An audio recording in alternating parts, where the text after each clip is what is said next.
My mom announced she was using my cancer treatment fund for my sister's college. I thanked her and started planning my funeral. I was 23 when the oncologist said I had maybe 6 months without treatment, but we could push that to years with the right protocol. Mom kept saying we'd figure it out. She had grandma's inheritance, her savings, $95,000. It was enough. For 72 hours, life was sweet. Then my sister Amelia's acceptance letter arrived. She'd been working toward this specialized art program for 4 years. It was the only college in the country with proper autism support built into their arts curriculum. The program cost $95,000 for the first year, due up front. Mom called a family meeting that night. I knew what she was going to say before she opened her mouth. The hospital offers payment plans, she started, not quite looking at me. But Amelia's college needs everything up front. This program? There won't be another chance like this for someone with her needs. I stared at her. Mom, I have cancer. I know, sweetie. Her voice got that pleading tone. But you're so strong. You've always been my rock. Amelia doesn't have your resilience. So I should just figure it out myself? The hospital won't turn you away. We'll do fundraisers. After Amelia's first year, I'll take out loans. You're choosing her college over my life. Mom's face crumpled. You're being dramatic. No one's dying. She posted photos of Amelia's send-off on Facebook. So proud of my special needs daughter for overcoming every obstacle. Hundreds of likes. Comments about what an amazing mother she was. I screenshotted everything. The county hospital was exactly what you'd expect for someone without money. Crowded waiting rooms, overwhelmed doctors, treatment that was technically adequate but nothing like what real money would have bought. That's where I met Julie. She was my nurse and she noticed I was always alone. No family? She asked one day while adjusting my IV. They're busy. Something in my voice made her stop. We became friends over those next weeks. Julie was the one who said it first. You know what would serve them right? If they had to live with their choice. That's when I started planning. Julie had access to the hospital system. I had a cousin, Killian, who'd always thought Mom was playing favorites. He'd help me disappear if I asked. The timing was perfect. Amelia's parent weekend was coming up. Mom had been gushing about it for weeks. She'd be there, in Amelia's perfect new world, when the news came. Mom got the call during the campus tour. Her first words weren't no or how. She said, but I was going to take out loans next semester. Amelia found out when my letter arrived 2 days later. I kept it simple. Amelia, I wanted you to know Mom chose your tuition over my cancer treatment. It wasn't the inheritance from Grandma like she told you. It was my medical fund. I want you to have your dream. Make beautiful art. Mom tried damage control, posting about grief and confusion. Amelia responded with screenshots. Mom's messages to relatives asking them not to tell Amelia about the money. Mom's proud posts about the college. Everything. Amelia might struggle with social cues, but she understood evidence. She called Mom from her dorm room. Is it true? Amelia, honey, you don't understand. Is it true? It was the first time I'd ever heard her raise her voice. Amelia withdrew from the program the next day. She told Mom she couldn't touch that money knowing where it came from. Mom begged her to stay, said my death couldn't be for nothing, but Amelia wouldn't budge. Mom lost both daughters in the same week. I'm still alive. The county hospital treatment is working better than anyone expected. Julie says I'm responding well. Killian set me up in a small apartment 2 states away where I'm rebuilding my life without my mother in it. Amelia found me 3 months later. She showed up at my door with a suitcase and her art supplies. She didn't hug me because she's never been comfortable with that, but she sat on my couch and said, I'm transferring to the community college here. They have an art program. It's not the same as what you had. I know. She pulled out her sketchbook. I'm drawing again. I stopped after I found out, but I'm drawing again now. She showed me her latest piece. It was me, sitting in a hospital bed, looking out a window. The title was, Still Here. I asked if she was angry at me for faking my death. She thought about it for a long time. You showed me who Mom really was. That's not something to be angry about. Mom still posts on Facebook. Photos of empty chairs at holidays, poems about losing children, comments telling her she's so brave. Neither of us responds. We don't have to. We're building something better without her. That first night stretched out like taffy. Amelia settled into the corner of my couch with her legs tucked under her, pencil moving across the page in those quick, precise strokes she'd always used. I turned on some cooking show I wasn't really watching, just letting the voices fill the space between us. Every few minutes I'd glance over, expecting her to start asking questions about the death certificate Julie had helped me fake, or how I'd managed to disappear so completely. But she just drew. Around the 2-hour mark, she turned her sketchbook toward me without saying anything. It was my apartment, rendered in careful detail down to the water stain on the ceiling I'd been ignoring for months. She'd somehow made it look intentional, like part of the design. I nodded and she went back to drawing. When she finally stood up to use the bathroom, I checked the time and realized 3 hours had passed. My legs had gone numb from sitting still so long, not wanting to disturb whatever process she was working through. The next morning, I woke up to find Amelia already awake, sitting on the air mattress I'd inflated for her, staring at her suitcase. She'd opened it but hadn't taken anything out. I made coffee and brought her a cup, fixing it the way Mom used to make it for her, with way too much sugar and barely any actual coffee. She took it and started unpacking, and that's when I saw how little she'd brought. 3 shirts, 2 pairs of jeans, underwear, socks. Her art supplies took up more space than her clothes. No laptop, no books, none of the specialized sensory items Mom had spent years collecting for her. No weighted blanket, no noise-canceling headphones, no fidget tools. She pulled out a single framed photo, the one of her and our dad from when she was 5, before he died. Everything else Mom had bought for the college program, she'd left behind. She set the frame on the floor next to the air mattress and looked at me. The words came out flat, matter of fact. She couldn't keep anything Mom had purchased with that money. It felt wrong touching it, knowing where it came from. I sat down on the floor next to her and we stayed there for a while, not talking, just existing in the same space. I got it completely. After I found out about the cancer fund, I'd thrown away the birthday card Mom had given me 2 weeks earlier. Some contamination spreads backward through time. We took the bus to the community college that afternoon. Amelia pressed herself against the window, watching the buildings slide past, and I could see her comparing everything to what she'd left behind. The specialized program had been on a pristine campus with modern facilities and small class sizes designed specifically for students like her. This place had cracked sidewalks and buildings from the 70s that hadn't been updated since. We found the art department in the basement of the humanities building, down a hallway that smelled like old paint and industrial cleaner. The studio space was cramped, with fluorescent lights that hummed too loud and easels crammed too close together. Amelia's face went carefully blank, the way it always did when she was hiding disappointment. But the instructor was there, a woman in her 50s with paint permanently embedded under her fingernails. She looked at Amelia, really looked at her, and then asked if she needed a minute to adjust to the lighting before they talked. Just like that, no fuss, no making it weird. Amelia nodded, and the instructor dimmed half the lights without being asked. They talked for 20 minutes about Amelia's work, and the instructor never once made eye contact, just looked at Amelia's hands or the wall behind her, giving her space to breathe. When we left, Amelia said the facilities were terrible, but maybe the instructor was okay. Coming from her, that was practically a glowing review. That night, we sat on opposite ends of the couch, the TV playing something neither of us cared about. Amelia had been quiet all evening, that particular kind of quiet that meant she was building up to something. Finally, she turned to me and asked if I was really dying. Not the performance I'd staged for Mom, but actually dying. I got up and pulled out the folder I kept in my desk drawer, the one with all my medical records and treatment schedules from the county hospital. I spread them out on the coffee table between us. Lab results showing the cancer markers, scan images with the tumors circled in red. The treatment protocol Julie had helped me understand, with all the appointments I couldn't miss. Amelia picked up each page, studying them the way she studied everything, looking for patterns and truth. She spent maybe 15 minutes going through every document, and I let her take her time. When she finally looked up, she asked what the numbers meant, the ones next to the tumor measurements. I explained that smaller numbers were better, that mine were going down slowly but steadily.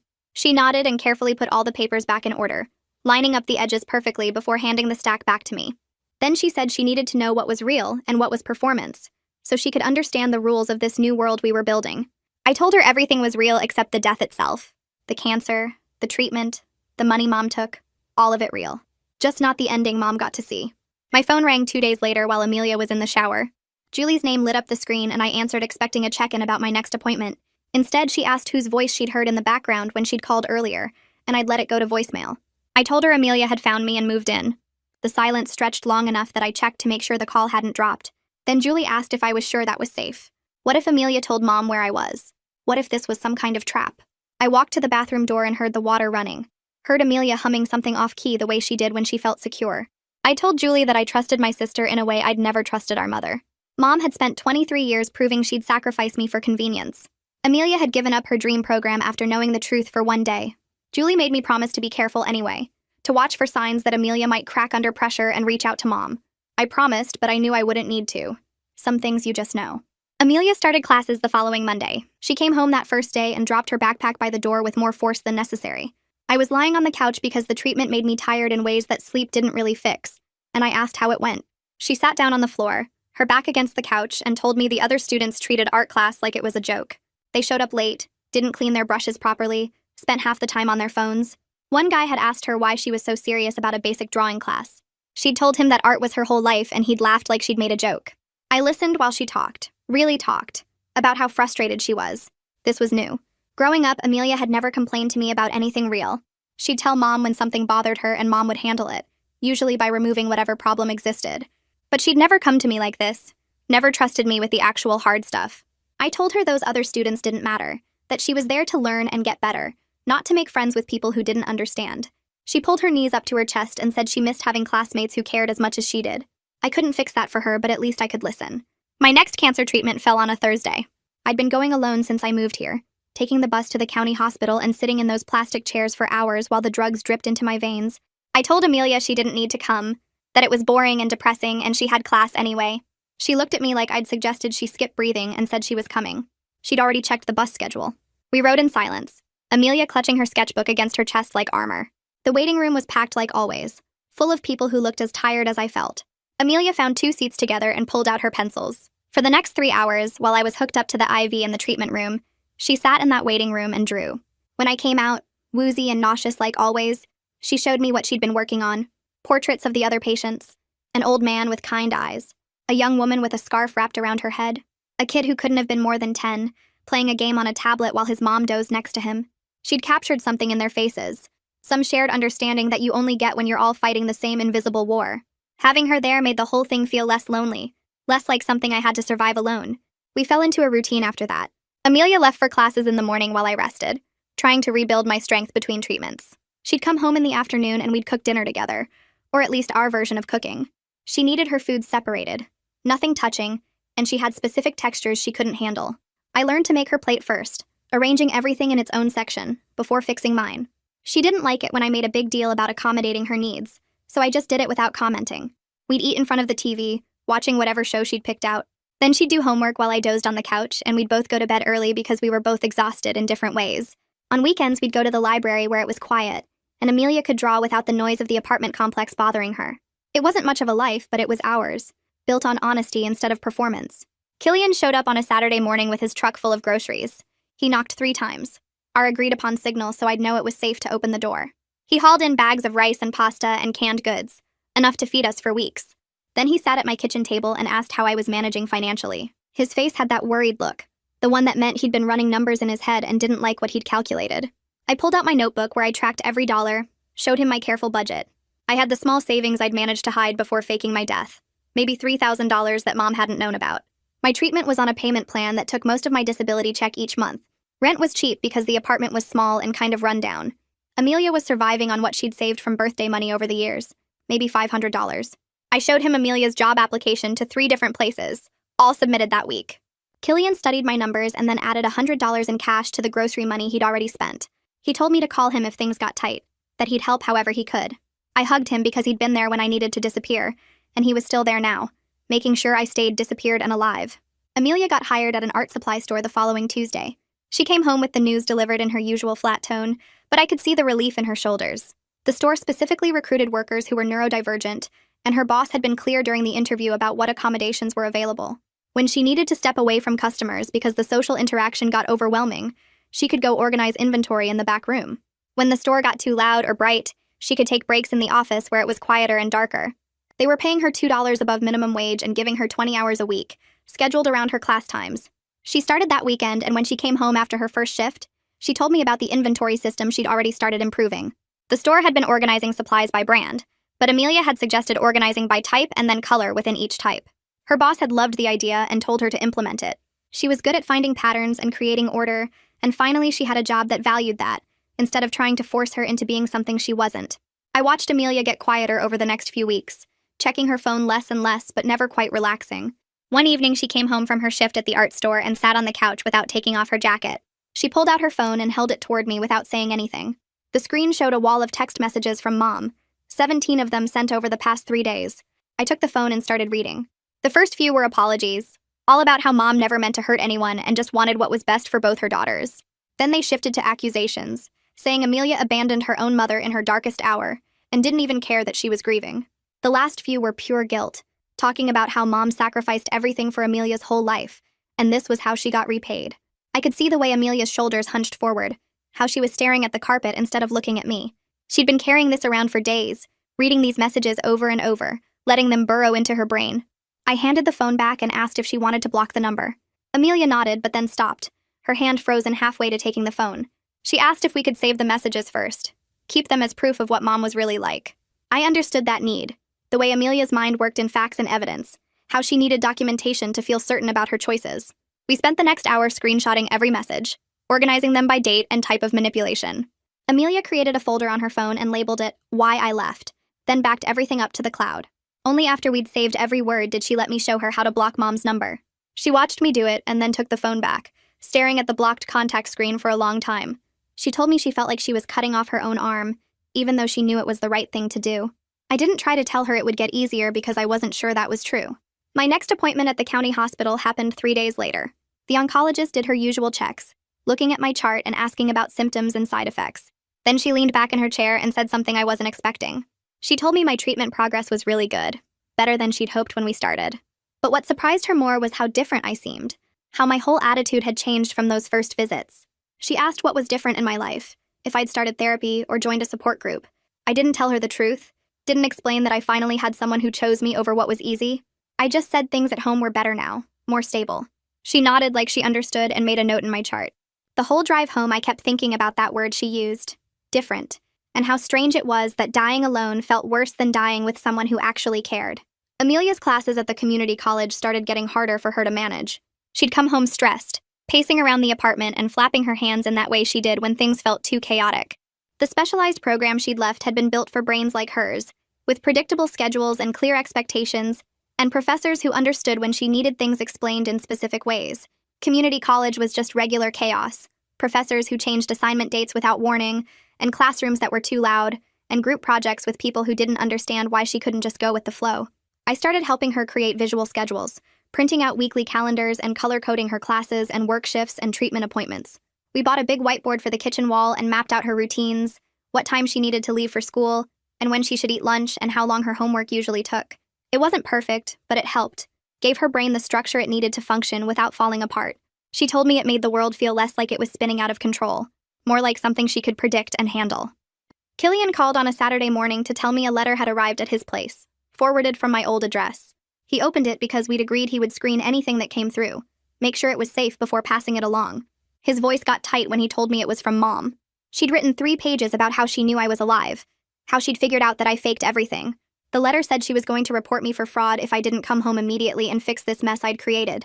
She wanted me to tell everyone it was a misunderstanding, that I'd been confused or sick or something, anything that would make her look less like the person who chose tuition over cancer treatment. Killian asked if I wanted him to throw it away, but I told him to send it. I needed Amelia to see it, needed her to understand that Mom wasn't going to just give up and leave us alone. The letter arrived 2 days later, and I left it on the kitchen table for Amelia to find when she got home from class. I heard her come in, heard the rustling of paper, and then silence. I walked into the kitchen and found her sitting in a chair with the letter in her hands, rocking back and forth. Her lips were moving, but no sound was coming out at first, just the same words over and over. She kept saying she made the right choice, she made the right choice, she made the right choice. Her breathing got faster, and I could see her starting to spiral into a full panic attack. I pulled out the chair next to her and sat down, not touching her because I knew that would make it worse. I just stayed close, being present while her brain worked through the fear. It took almost 20 minutes before her breathing slowed down, before she could stop rocking and look at me. Her eyes were red, but she hadn't cried, just shaken like her whole body was trying to process too much information at once. She asked me if Mom could really report me for fraud, if I could go to jail for what I did. I told her I didn't know, but I'd find out. I called Julie that night after Amelia went to bed. She listened to everything about the letter and Mom's threats, and then she told me to hang on while she made another call. 10 minutes later, she called back with a lawyer's number, someone who did free consultations and specialized in family law. I called the next morning and explained the whole situation, how I'd faked my death but hadn't collected insurance money or stolen anything. The lawyer listened without interrupting, and then explained that what I'd done was ethically questionable, but probably not fraud in the legal sense. Fraud required financial gain or intent to steal, and I hadn't done either. Mom's threats were meant to scare me, to force me back under her control, but they were mostly empty. The lawyer said the worst that could happen was Mom could try to sue me for emotional distress, but that would require her to admit why I'd faked my death in the first place. She'd have to tell a court that she chose my sister's college over my cancer treatment, and no judge would look kindly on that. The lawyer suggested we might want to get a restraining order if Mom kept harassing us. She explained the process, how we'd need to document everything and show a pattern of threatening behavior. I thanked her and hung up, then sat at the kitchen table trying to figure out what to do next. When Amelia got home from work, I told her what the lawyer said, that Mom's threats were mostly hot air. Then I asked if she wanted to pursue a restraining order. Amelia got very still, her hands folded in her lap, and thought about it for a long time. Finally, she told me she wasn't ready for that, wasn't ready to make this into a legal battle. She wanted to wait and see if Mom would give up when we didn't respond, if the silence would be enough to make her move on. I agreed. even though part of me wanted the legal protection, wanted something official that said Mom had to leave us alone. Amelia's art instructor stopped her after class one afternoon and asked if she'd be interested in displaying some pieces in the college gallery show. The show happened every semester and featured student work, and apparently the instructor thought Amelia's recent pieces were strong enough to include. Amelia came home and told me about it in her flat way. No excitement in her voice, but I could see the tension in her shoulders. She pulled out her sketchbook and showed me the pieces the instructor wanted, all of them about family and betrayal and loss. There was one of an empty dinner table with 3 chairs, one of a mother figure made of shadow, one of 2 sisters walking away from a house. Amelia said she didn't know if she wanted other people seeing her pain displayed on a wall, didn't know if she was ready to be that exposed. I told her that her art was honest and real, that sharing her truth might help someone else recognize the same patterns in their own family. She thought about it for 2 days before telling the instructor, yes. We went shopping for frames the following weekend, driving to a big art supply store across town that had better prices than the small shops near our apartment. Amelia had been doing okay all morning, focused on finding the right frames for each piece, but the store got crowded as we shopped. The fluorescent lights buzzed overhead and people kept bumping into us in the narrow aisles, and someone's kid was screaming in the next section over. I saw Amelia start to shut down, her movements getting jerky and her face going blank. She dropped the frame she was holding and it clattered on the floor, and that was when she started to unravel completely. I grabbed her arm and guided her toward the exit, leaving our cart in the middle of the aisle. We made it to the parking lot and I got her into the car and she just sat there with her hands over her ears, breathing too fast. I didn't try to talk to her or touch her, just stayed in the driver's seat and waited. It took 30 minutes before she lowered her hands and looked at me. She didn't apologize and I didn't expect her to because this was just how her brain worked sometimes, how the world got too loud and too bright and too much. We sat in the car for another 10 minutes until she felt safe again, and then we drove to a smaller, quieter store and bought the frames there instead. The gallery show opened on a Friday night when the college was mostly empty for the weekend. Amelia stood in the corner near her pieces, arms wrapped around herself, not looking at anyone who walked past. Her work hung on the white walls under bright lights that made every brushstroke visible. The empty dinner table with 3 chairs, the mother figure made of shadow, the 2 sisters walking away from a house that looked like it was dissolving. People moved through the gallery slowly, stopping to read the little cards next to each piece that explained the titles, but not the stories behind them. A middle-aged woman in a green sweater stood in front of the shadow mother for a long time, then turned and walked straight to Amelia. She asked if Amelia was the artist, and Amelia nodded without making eye contact. The woman told her the piece reminded her of her own mother, how some people were only solid when you looked at them from certain angles. Amelia's hands twisted together and she managed to say thank you in a voice so quiet, I barely heard it from where I stood 10 feet away. The woman smiled and moved on to the next piece. After she left, Amelia found me and pressed her face against my shoulder for exactly 3 seconds before pulling away. She told me later, after we got home and she could process everything, that it felt strange having someone understand her pain through her art. Good strange, she clarified. Like her hurt mattered to someone besides just us. The medical bills started piling up 3 weeks after the gallery show. I sat at our kitchen table with the envelopes spread out in front of me, doing math that never worked no matter how many times I tried. The payment plan covered the basics, but the extra tests and the new medication the oncologist wanted me on cost more than I'd planned for. I was managing, barely, but the stress sat in my stomach like something heavy. Amelia came home from her shift at the art store and found me there with my calculator and my spreadsheet, and the look on my face that I thought I'd hidden. She put her backpack down and pulled out her latest paycheck, still in its envelope, and placed it on top of my bills. She said I should take it, all of it, because I needed it more than she did. I started crying right there at the table, not the quiet kind, but the kind that made my whole body shake. I told her no, she couldn't do that. She was saving for her future, and I wouldn't take her money just because I got sick. She sat down across from me and waited until I could breathe normally again. Then she said she wanted to help, and we should figure out something fair. We worked out a deal where Amelia would give me $40 a week for groceries, but keep the rest for herself. I told her I'd call the hospital billing department and set up extra payment arrangements for the parts the plan didn't cover. Learning to accept her help without feeling like I was using her took more effort than I expected. Every time she handed me grocery money, I had to remind myself that she was choosing this, that I wasn't forcing her to take care of me the way Mom had forced me to take care of everything. Killian called on a Tuesday afternoon while I was between appointments. He said he'd been checking Mom's Facebook because he couldn't help himself, and she'd been posting again. Not the grief poems this time, but longer posts about how both her daughters had abandoned her when she needed them most. The comments were mixed, he told me. Some people were supporting her and saying how strong she was, but others were asking questions, asking what she'd done to make both her children leave, asking why neither of us ever visited or called. Mom wasn't answering those questions, just posting more about her pain and her loss. That evening, Amelia asked if we could look at Mom's Facebook together. I pulled it up on my laptop and we sat side by side on the couch, scrolling through the performance. Amelia pointed at each post and listed the lies in her flat, analytical voice. That post said she'd done everything she could to help me, but she'd chosen Amelia's tuition over my treatment. That post said she missed both her daughters equally, but she'd always treated Amelia like a project, and me like a servant. That post said she was heartbroken, but she'd never once tried to actually apologize or take responsibility. Amelia's brain worked through the manipulation like she was solving a math problem, cataloging every piece of evidence with painful clarity. One of Mom's Facebook friends sent Amelia a direct message 2 days later. The woman said she'd known Mom for years and noticed both daughters were gone, and she wanted to hear Amelia's side before making any judgments. Amelia spent an hour writing her response, reading it out loud to me 3 times to make sure it was clear and factual. She explained that Mom had taken the cancer treatment fund Grandma left for me and used it for Amelia's college tuition without telling Amelia the truth. She explained that I'd faked my death to make sure Amelia knew what Mom had done. She explained that she'd withdrawn from the program because she couldn't stay there knowing it cost me my life. The woman never responded, but Killian told us later she'd stopped commenting on Mom's posts completely. My hair started coming out in clumps about a month into the new medication. I'd expected it because the oncologist warned me, but finding it on my pillow every morning still made my chest tight. Amelia noticed before I said anything and asked if I wanted help shaving it off. We did it in the bathroom with her electric clippers, my hair falling in dark pieces into the sink and onto the floor. When my scalp was smooth and bare, Amelia disappeared into her room and came back with her henna supplies.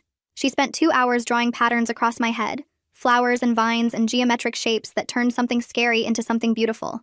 I took photos with my phone and posted one online with no explanation, just the image of my decorated scalp and Amelia's careful artwork. We started having breakfast together every Sunday morning after that. Amelia made her safe foods, the same 3 things she always ate, arranged on her plate so nothing touched. I made whatever I was craving that week. We sat at our small kitchen table and ate while Amelia told me about her classes and her coworkers and the art projects she was planning. These quiet moments felt more like real family than anything Mom had ever created with her staged holiday photos and her performance of motherhood. Amelia's instructor pulled her aside after class one Thursday and told her about a scholarship program. It was specifically for neurodivergent art students, offering support for supplies and tuition, and even housing if needed. The instructor said Amelia's work was exactly what the program looked for: honest and raw and technically skilled. It wouldn't cover everything the specialized program would have, but it was real help and real recognition of her talent. Amelia came home and showed me the application requirements, her hands shaking slightly as she held the papers. I helped Amelia fill out the scholarship application over the next week, reading each question out loud while she typed her careful answers.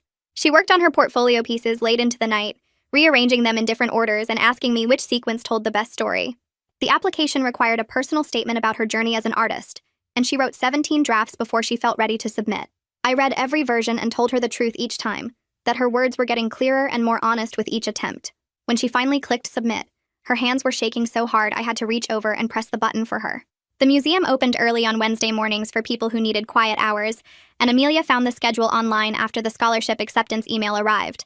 We took the bus downtown at 7 in the morning, arriving before the crowds and the school groups. The building was nearly empty, just us and a few older people moving slowly through the galleries. Amelia walked straight to the modern art section like she knew exactly where she was going. She stopped in front of a painting that looked like nothing but blue and gray brushstrokes to me, but she stood there for over an hour studying every inch of it. I sat on the bench behind her and watched her lean closer, step back, tilt her head to see it from different angles. She pulled out her phone and took notes about the technique, the color choices, the way the artist built up layers. Other visitors walked past us, glancing at the painting for a few seconds before moving on, but Amelia stayed fixed in place. This was her being completely herself, no masking or pretending or trying to fit how other people expected her to be. When she finally turned away from the painting, her eyes were bright, and her face was more relaxed than I'd seen it in months. Julie showed up at the apartment on a Saturday afternoon with a canvas bag full of medical supplies and a blood pressure cuff. She didn't call first, just knocked on the door and walked in when I opened it. Amelia was sitting at the kitchen table working on a drawing, and she looked up when Julie came in but didn't say anything. Julie started unpacking the supplies onto the counter, pulling out bandages and antiseptic and a box of latex gloves. She told me to sit down and stuck a thermometer in my mouth before I could ask what she was doing. Amelia watched from the table, her pencil still in her hand. Julie checked my blood pressure, looked at my recent medication bottles, asked me direct questions about side effects and pain levels. She didn't dance around anything or try to soften her words. Amelia stood up and came closer, asking Julie questions about the medications and what each one did. Julie answered every question without talking down to her, or acting like the information was too complicated. They started discussing my treatment protocol like I wasn't even there, both of them analyzing the drug combinations with the same logical approach. Julie asked Amelia about her art program, and Amelia showed her the portfolio pieces she'd submitted for the scholarship. Julie looked at each drawing carefully and told Amelia exactly which ones she thought were strongest and why. By the time Julie packed up her supplies to leave, Amelia had written down Julie's phone number in her careful handwriting. My phone rang on a Tuesday morning while I was doing laundry. I didn't recognize the number, but I answered anyway because the oncologist's office sometimes called from different lines. Mom's voice came through the speaker before I could say hello. She told me she'd forgiven me for the death hoax and I could come home now. Her tone was casual, like she was inviting me to dinner instead of trying to undo everything that had happened. She said she understood I was going through a hard time with the cancer, and she was ready to move past all this drama. She'd set up my old room exactly how I left it. Amelia could come home too, and they could work out the college situation together like a real family. The entitlement in her voice made my stomach turn. She actually expected me to be grateful that she was allowing me back into her life after she chose my sister's tuition over my cancer treatment. I hung up without saying anything and deleted the voicemail immediately. Amelia came out of her room an hour later and asked to use my phone to check something. I should have thought faster, should have cleared the voicemail notification before handing it to her, but I was distracted folding towels. She pressed the voicemail icon and Mom's voice filled the kitchen again. I watched Amelia's face go blank, that empty look she got when her brain was overloading. She set the phone down carefully on the counter and walked back to her room. She didn't slam the door or cry or yell. She just closed it quietly and didn't come out. I knocked after 20 minutes and got no response. I tried again an hour later with the same result. I knew better than to push, so I turned on the TV in the living room and put on her comfort show, the one about the bakery where nothing bad ever happened. I made grilled cheese sandwiches the way she liked them, with the crusts cut off and the cheese melted exactly right. I left one on a plate outside her door. 3 hours passed before I heard her door open. 4 hours before she came into the living room. 5 hours before she picked up the sandwich. 6 hours before she spoke. When Amelia finally used her voice again, she told me about the nightmares. Mom showing up at the apartment and dragging her back home. Mom finding her at the art store and making a scene in front of her coworkers. Mom appearing at the community college and telling everyone Amelia was sick and needed to come home for treatment. In every nightmare, Amelia couldn't move or speak or fight back. Her body just froze while Mom took her away from everything she'd built here. I sat next to her on the couch, not close enough to touch because I knew that would make it worse, but close enough that she could feel me there.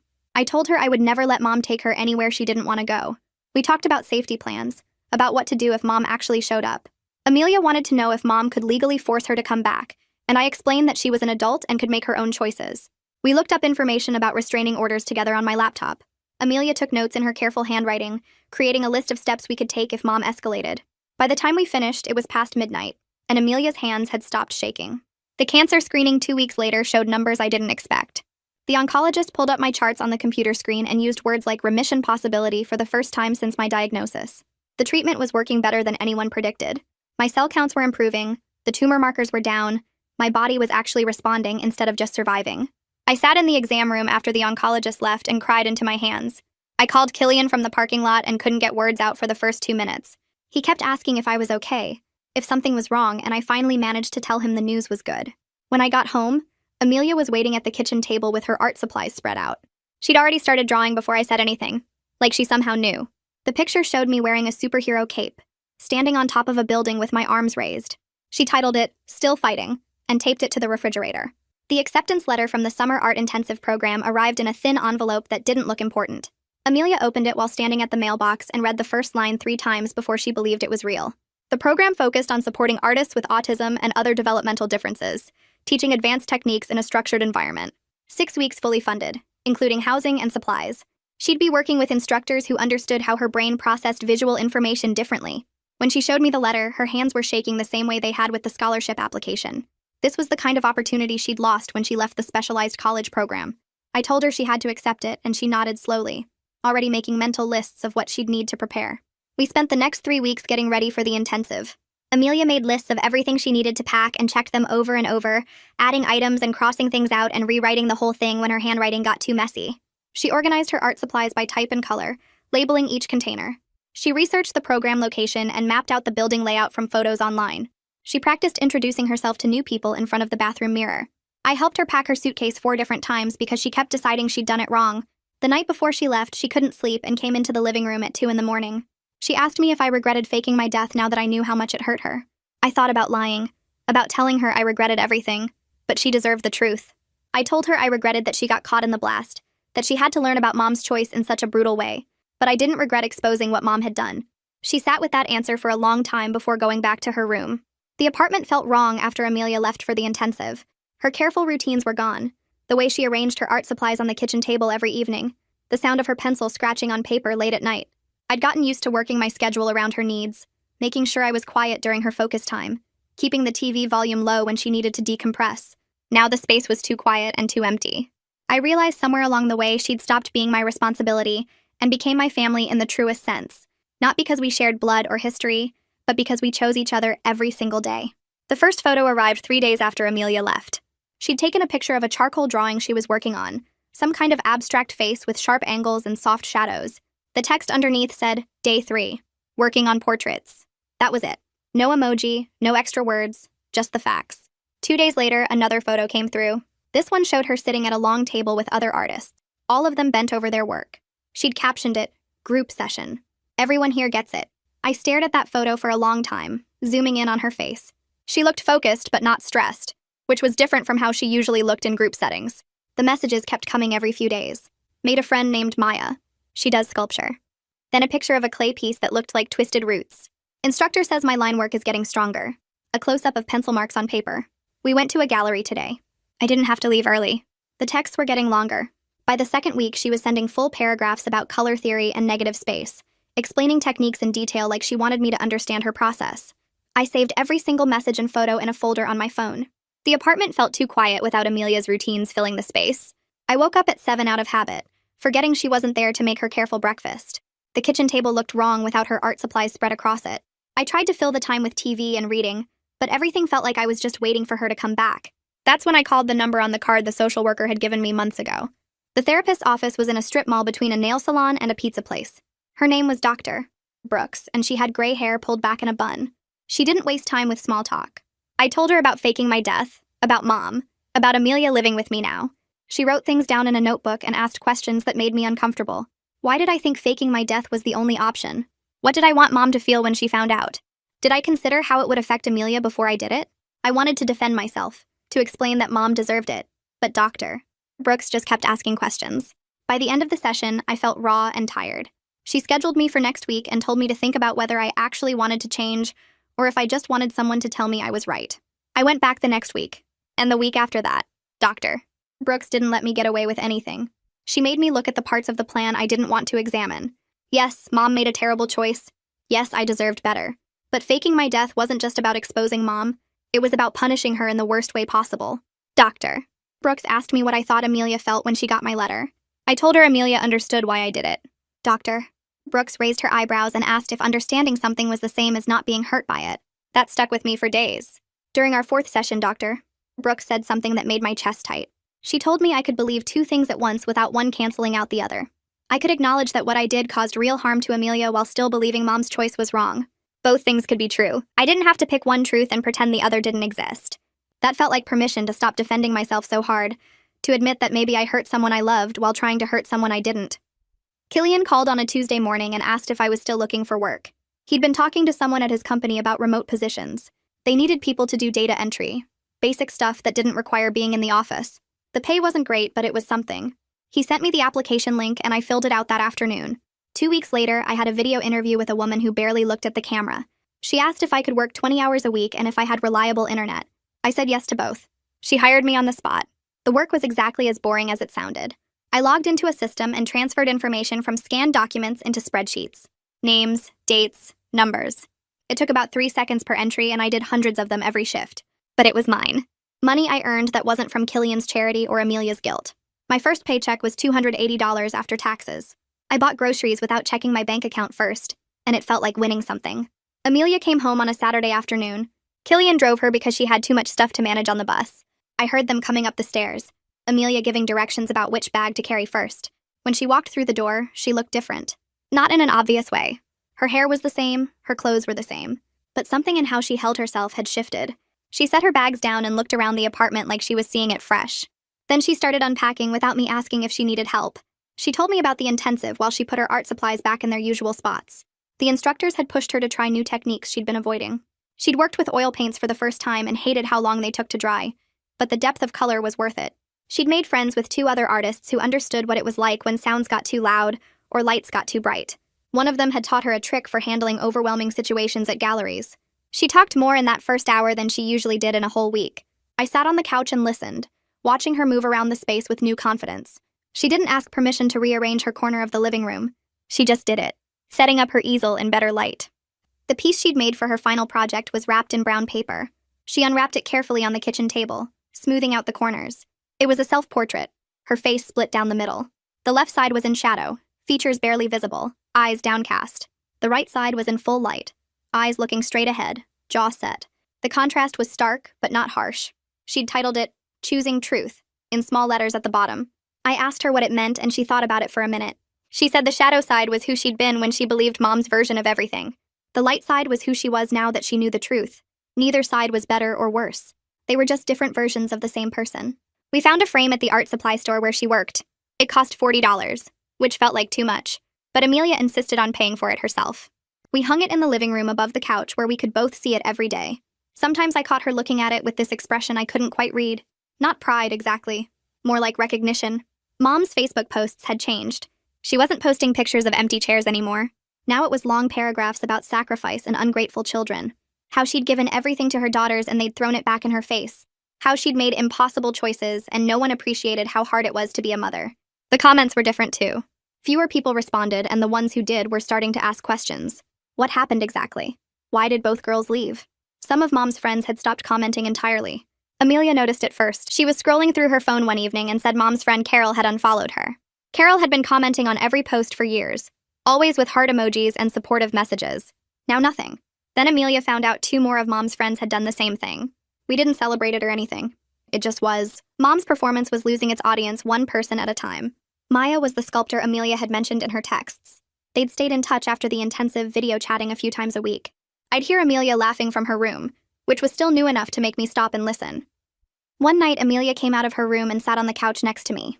She said Maya's mom had also played favorites between siblings. Maya had an older brother who could do no wrong, and Maya spent years trying to earn the same approval. She never got it. Maya and Amelia had spent 3 hours comparing stories. The details were different, but the pattern was the same. One kid who got everything, one kid who got leftovers. Amelia said it helped knowing other families were broken this way too. Not in a glad other people suffered way, but in a you're not crazy way.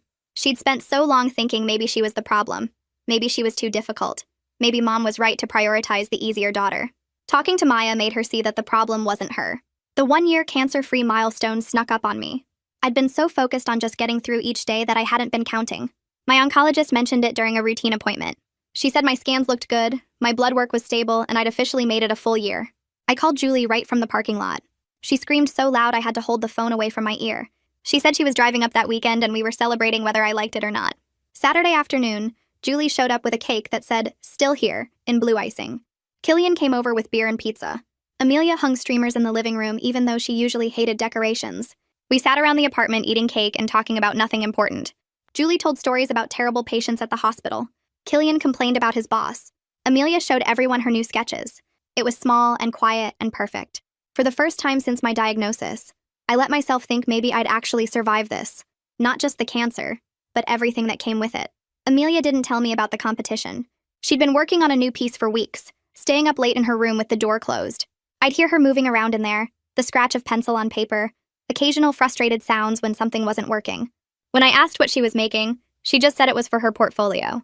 The piece showed 2 figures walking away from a large shadow. You couldn't see their faces, just their backs, and the way they leaned slightly toward each other. The shadow behind them was dark and reaching, but the figures were in light. She'd titled it, "After the Storm." She submitted it to a national competition for emerging artists without mentioning it to anyone. The results came in an email 6 weeks later. Honorable mention. Not first place, but recognized out of thousands of entries. She showed me the email with this careful expression, like she wasn't sure if it was okay to be proud. I told her it was more than okay. She'd made something true about our lives and other people saw it. That mattered.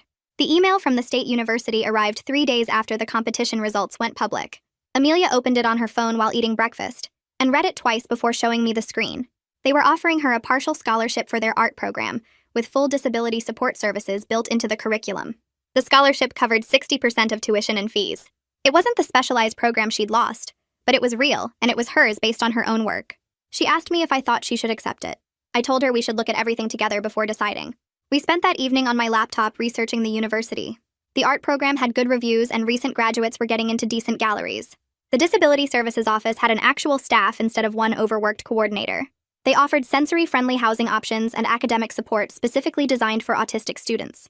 Amelia pulled up the course catalog and went through every class description, making notes about which professors had experience with neurodivergent students.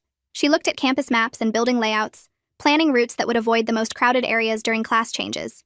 After 2 hours of research, she closed the laptop and said she wanted to accept the scholarship for next fall.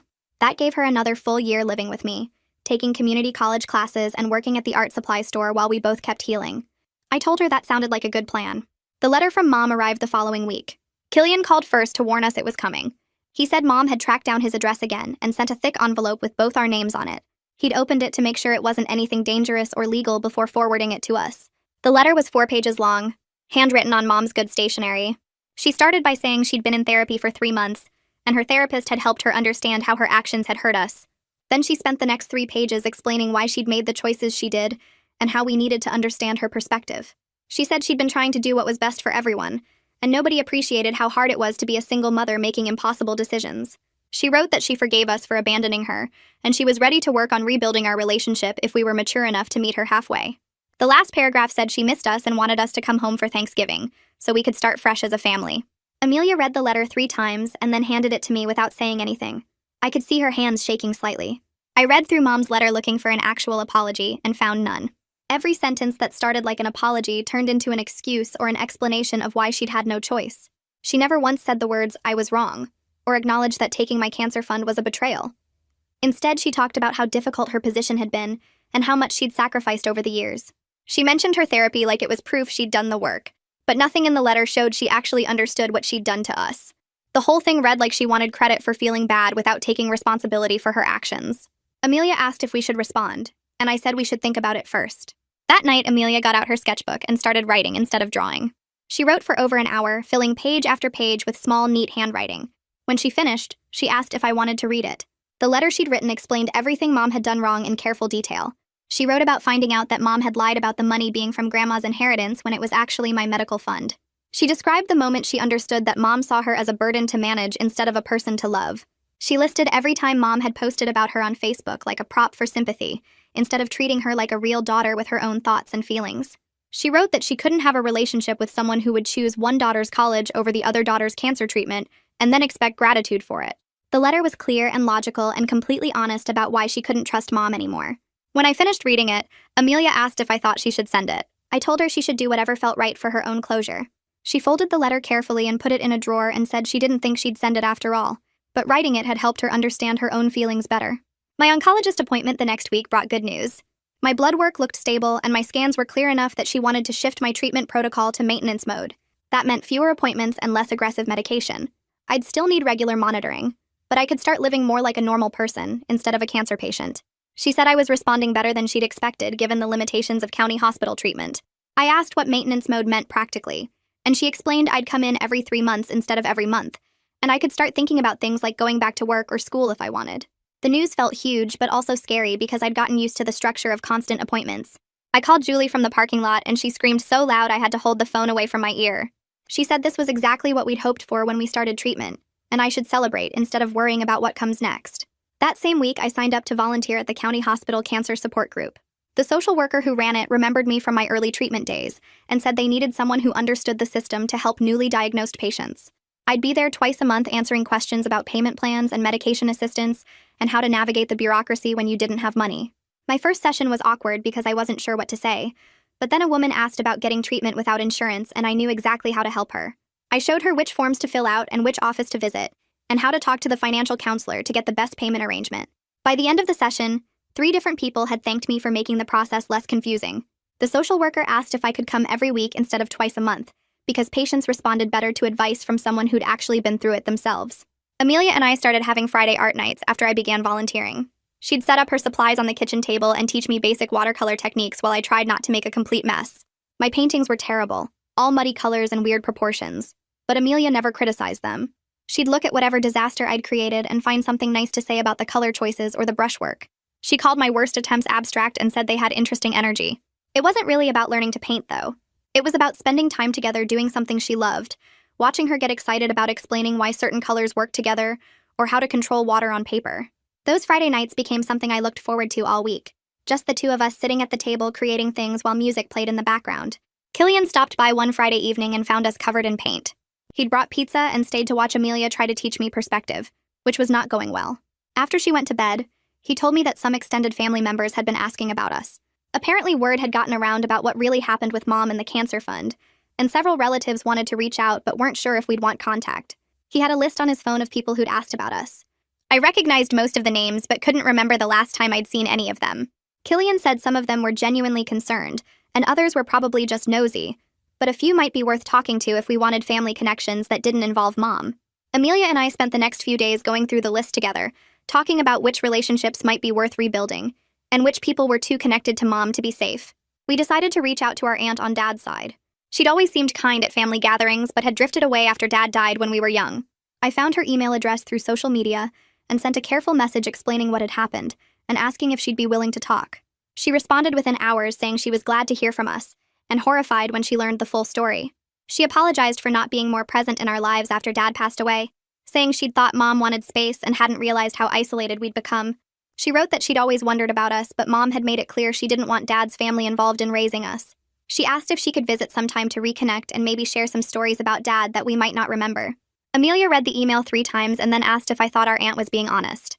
I said I thought she was, but we could take it slow and see how the first visit went before deciding if we wanted an ongoing relationship. Our aunt drove up 2 weeks later on a Saturday morning. She brought a photo album full of pictures of Dad that we'd never seen before. Mom had gotten rid of all his photos after he died, saying it was too painful to keep them around. But here was Dad as a kid, as a teenager, as a young man before he met Mom. Amelia studied every picture closely, finding pieces of herself in his features.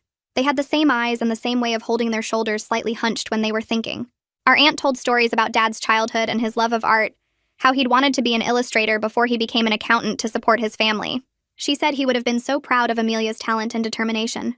Amelia asked questions about his routines and preferences, whether he'd also been particular about certain things or needed quiet time to process.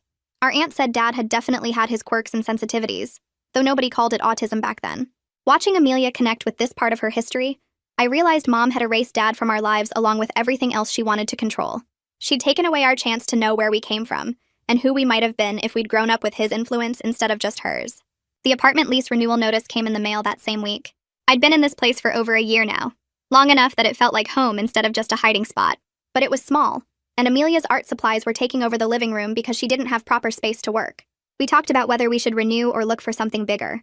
Amelia said she'd been saving money from the art store job and could contribute more to rent if we found a 2-bedroom place where she could have a dedicated studio.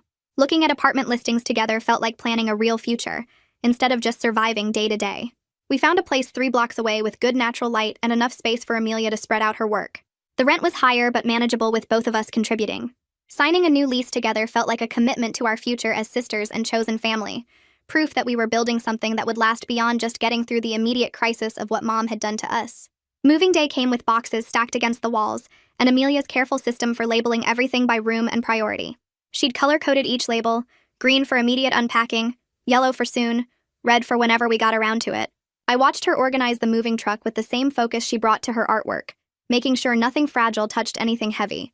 The new apartment had windows that stretched almost floor to ceiling in what would become Amelia's studio space, and when the afternoon sun hit them just right, the whole room glowed golden. We spent the first week arranging furniture and hanging her pieces on the walls, debating whether the couch looked better facing the window or the TV. These small choices felt important somehow, like we were voting on what kind of life we wanted instead of just accepting whatever got handed to us. Amelia set up her easel near the biggest window and started unpacking her supplies, organizing paints by color family and brushes by size. I left her alone to create her system because I'd learned that her routines weren't weird quirks to fix, but the scaffolding that held her world together. Her new series started appearing on the walls over the next few months, pieces that showed broken things becoming something else. One painting had a shattered vase with flowers growing through the cracks. Another showed a torn canvas being sewn back together with gold thread. She called the whole collection After the Storm and explained that she wanted to capture what happens after everything falls apart, when you have to decide what to build from the wreckage. The community college instructor asked if she could feature 3 pieces in the campus gallery, and Amelia agreed, but only if I came to the opening. I stood next to her while strangers examined her work, watching her hands twist together when people asked questions about her process. She answered in her direct way that some people found off-putting, but I'd grown to appreciate. No social padding or polite deflection, just honest responses about what she meant and why she painted it that way. My 18-month checkup arrived on a Tuesday morning in March, when the weather couldn't decide between winter and spring. The oncologist reviewed my latest scans with that careful, neutral expression doctors use when they're about to deliver news that could go either way. Then she smiled. actually smiled and said the word I'd been afraid to hope for. Remission. Official, documented, put it in the chart remission. I called Amelia from the parking lot and she asked if I was sure, if the doctor really said that exact word, and when I confirmed it, she went quiet for a long moment before saying she'd see me at home. She was waiting at the door when I got back, holding a canvas she'd been working on in secret. The painting showed a bird rising from flames, wings spread wide and strong, every feather detailed in shades of orange and gold and red. She'd titled it Still Fighting and already mounted it in a simple black frame. We hung it above the couch together, measuring twice to get it centered, and now I see it every morning when I wake up and every evening before bed. This reminder that we both survived what should have destroyed us. Mom's Facebook posts show up occasionally when mutual acquaintances share them. These sad little updates about empty nest syndrome and missing her girls. We don't respond and we don't reach out. Too busy with Amelia's scholarship applications and my volunteer work at the cancer center and the ordinary work of building a life together. Some mornings are harder than others, when treatment side effects flare up, or Amelia has a bad sensory day and can't handle normal sounds or textures. But we figured out how to help each other through the rough patches. Me learning when she needs space and when she needs company. Her learning how to ask for what she needs instead of just shutting down. Family turned out to be about showing up for doctor appointments and art shows, about making dinner together and respecting each other's boundaries, about choosing each other every day instead of just sharing DNA. It's enough, this life we're building. More than enough.